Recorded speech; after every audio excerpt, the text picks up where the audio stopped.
ម៉ែឆារាមុំបងវើយក៏មុំបង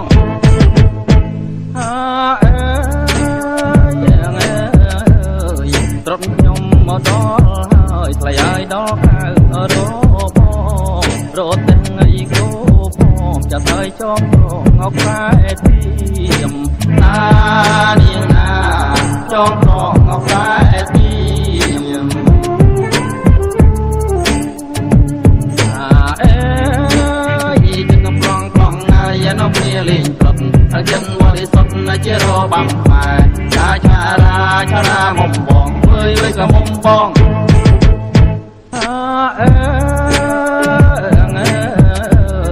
ឈរជុំមកនៅក្រៅថ្លៃហើយស្រែកហៅក៏ទៅថាជុំរៀបមកសូមធានចាស់ស្អីប្រាលៀនចូលលេងណានាងណាប្រាលៀនឲ្យចូលលេង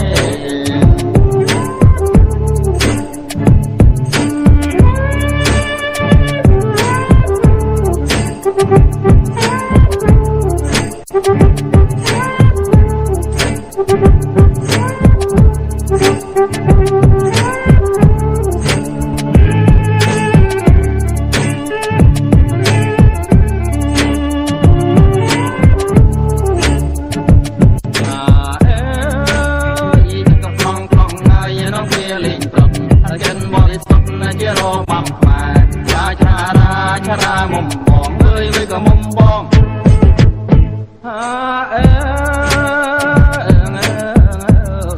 នេះខ្ញុំឲ្យច្រើនណាំងថ្លៃហើយក៏ក្រឹកអកក្រេសូមប្រាំងលៀនចូលលេងចាស់ហើយលេងបានតែឬទេណានាងណាលេងបានតែឬទេ